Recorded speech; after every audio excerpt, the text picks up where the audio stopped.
Hello बच्चों, I am Chandan Kumar. Welcome to my YouTube channel allrounder English junction. आज हम लोग वर्ल्ड हिस्ट्री के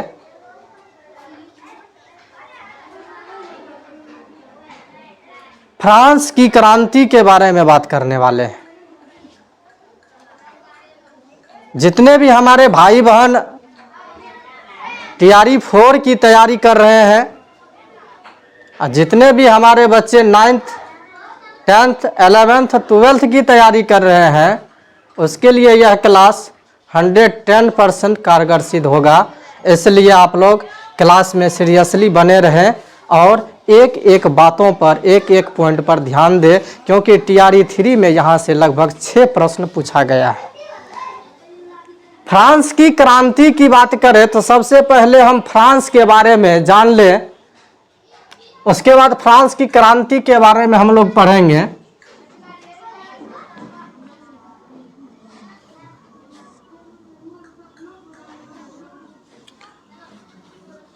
फ्रांस के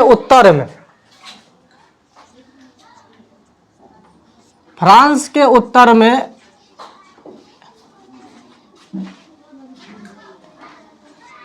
इंग्लैंड,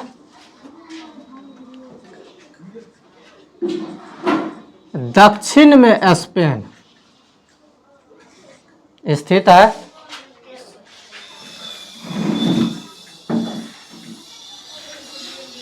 पूरब में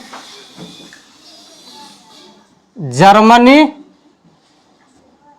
और इटली,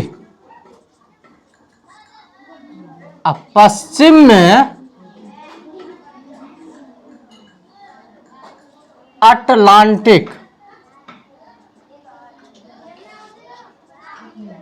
अटलांटिक महासागर है। यह फ्रांस की चौहद्दी हो गया। फ्रांस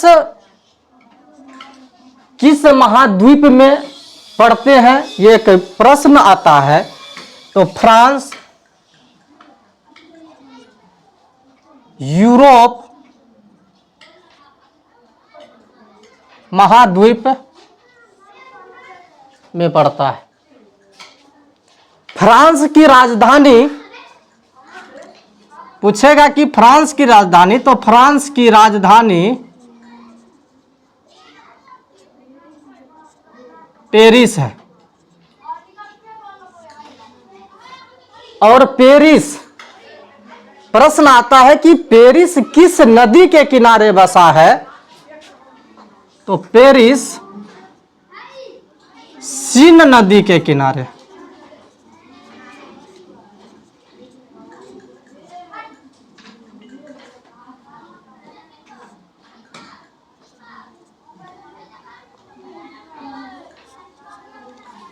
फ्रांस की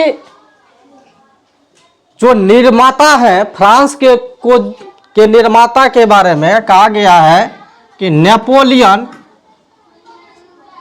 अगर प्रश्न आए कि फ्रांस के निर्माता कौन थे, तो कहेंगे नेपोलियन बोनापार्ट। खोज और निर्माता में अंतर है।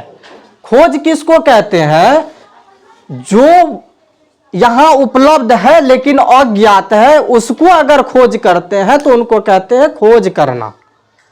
जिस चीज को निर्माण कर दिया जाता है, एक अलग तरह से बना दिया जाता है, उसको कहते हैं निर्माता। तो हम आगे इसके बारे में बात करेंगे कि फ्रांस की क्रांति में ऐसा क्या हुआ जो फ्रांस का फिर से निर्माण किया गया। यह हो गया आपको फ्रांस के बारे में। कि अगर आपसे पूछे कि फ्रांस के पश्चिम में क्या है, तो कहेंगे अटलांटिक महासागर। फ्रांस किस महाद्वीप में है, तो फ्रांस यूरोप महाद्वीप में है।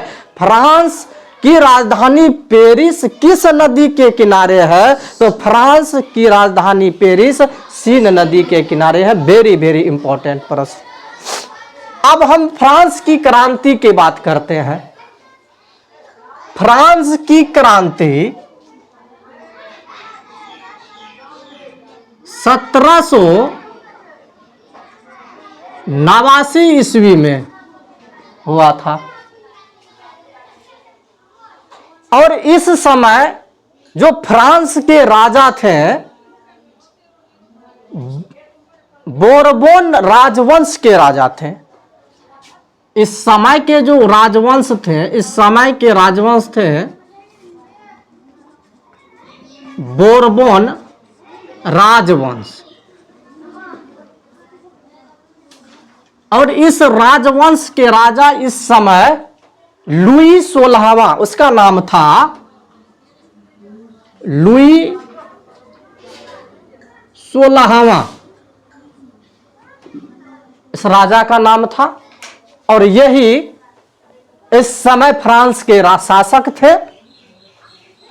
और ये 1774 में, ये 1774 में फ्रांस के राजगद्दी पर बैठे। इनके पूर्वज लुई 15वां थे, 14वां थे, 13वां थे। और इस समय 1774 में बोरबोन राजवंश के जो शासक लुई 16वां थे, वे फ्रांस के राजगद्दी पर बैठे। फ्रांस की क्रांति का कारण क्या था? फ्रांस के क्रांति का कारण का बात हम करें, पहला कारण राजनैतिक, राजतंत्र का कारण। इसमें क्या था?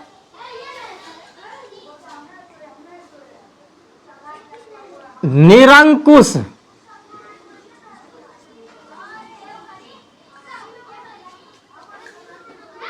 और अयोग्य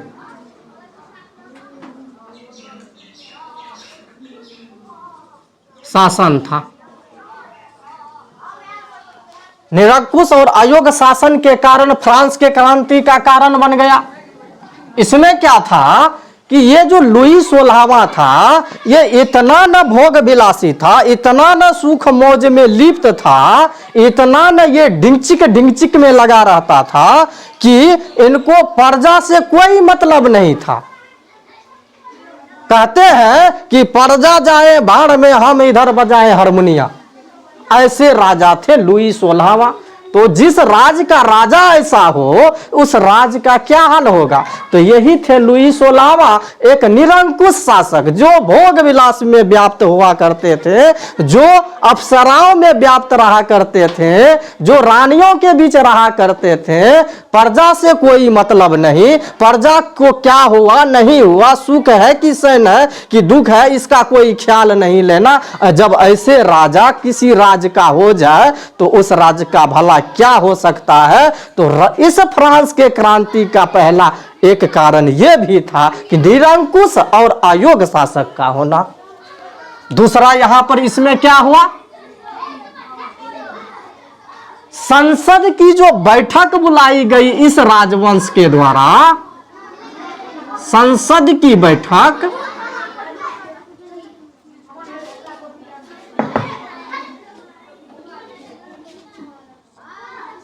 एक 175 वर्षों तक नहीं बुलाई गई।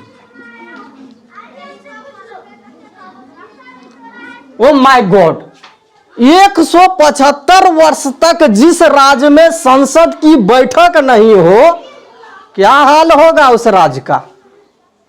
कौन सुनेगा प्रजा का दुख? तब इसी के कारण तो फ्रांस की क्रांति हो गई।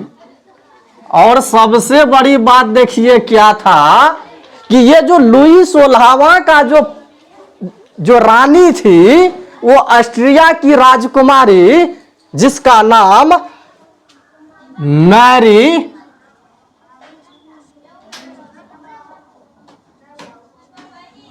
अंतोनिएट इसका नाम था। इसकी जो है काफी प्रभाव था। ये राज के राजकाज में दखल अंदाजी करते थे, राजा को कहते थे कम हियर तो राजा कम हियर, गो देयर तो गो देयर। ये तो रानी की जो है नौकरानी बन के रहने लगे। तो ऐसे राजा उस राज का भला क्या करेंगे, क्रांति तो होना ही है। तो मेरी अंतिम नोट जो है ये इतनी फिजूल खर्ची थी, टिकली सिनुर लिपस्टिक में इतनी लीन रहती थी कि फ्रांस का जो आर्थिक संपत्ति था ये सब अपने में खर्च कर लेती थी। तो क्या होगा, फ्रांस का आर्थिक स्थिति दयनीय हो जाएगा, गिरता चला गया, जिसके कारण प्रजा में असंतोष फैल गया और फ्रांस की क्रांति हो गई। अब देखिए ये क्या करती है, ये जो है मेरी अंतिम नोट वर्षा, देखिए प्रश्न आता है कि ये वर्षा की महल में रहती है, ये रानी जो है, प्रश्न आता है किस महल में रहती है, तो ये वर्षा स्थित महल में रहती है।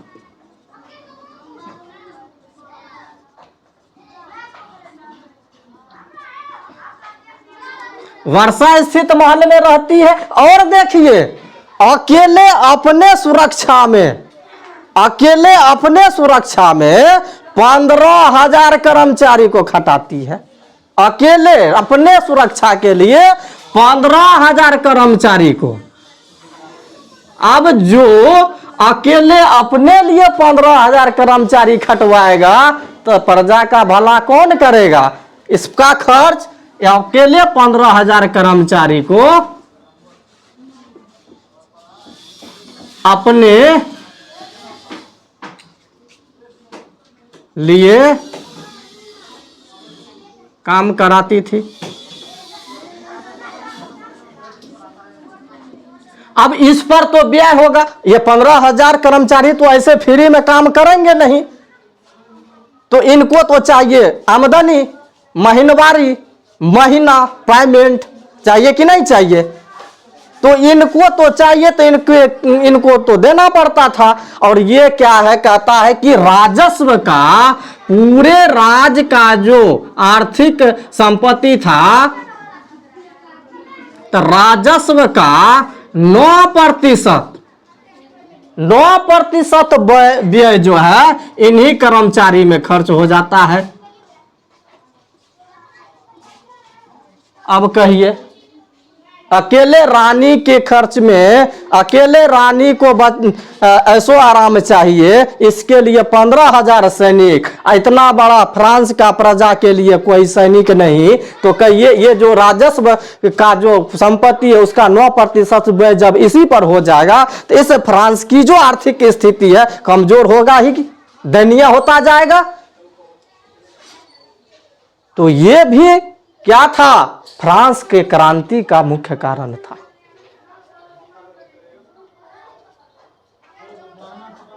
अब देखिए दूसरा कारण हम समझते हैं।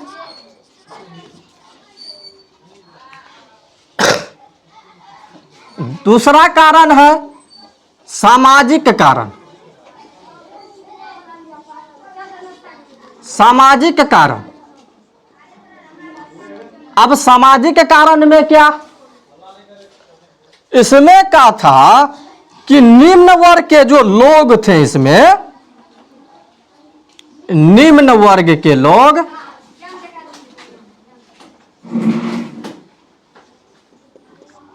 इसमें राजनीतिक के प्रति कोई सजगता नहीं था।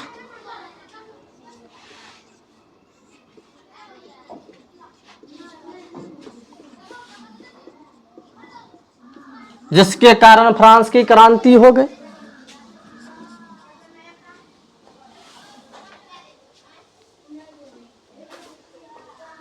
यहां समानता नहीं था, सामाजिक असमानता के कारण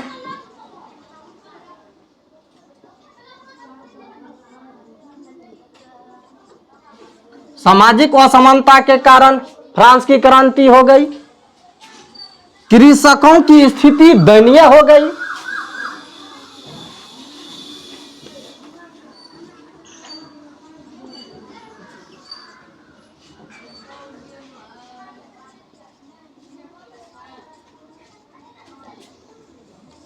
इसके कारण जो है फ्रांस की क्रांति हो गई। अब देखिए निम्न यहां क्या हुआ कि 18वीं शताब्दी में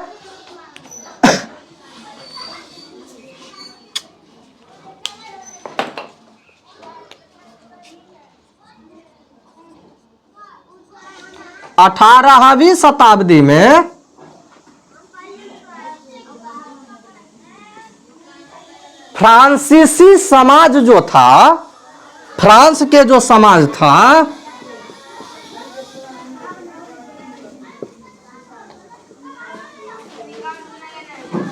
थ्री स्टेट में बटा हुआ था।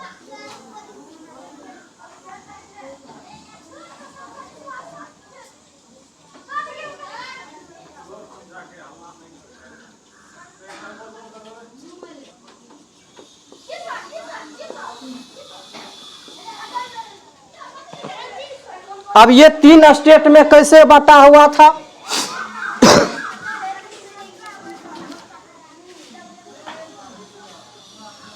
पहले था पादरी, उसके बाद कुलीन, और उसके बाद निम्न वर्ग, जिसको 4th ग्रेड कहते हैं।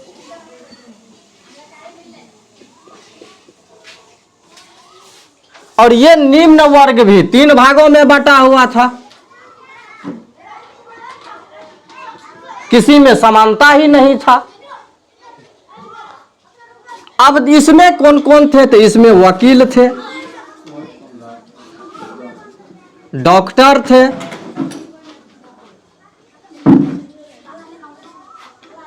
अध्यापक थे, जज थे। ये इस वर्ग में आ गए। यहां इस वर्ग में जमींदार, व्यापारी,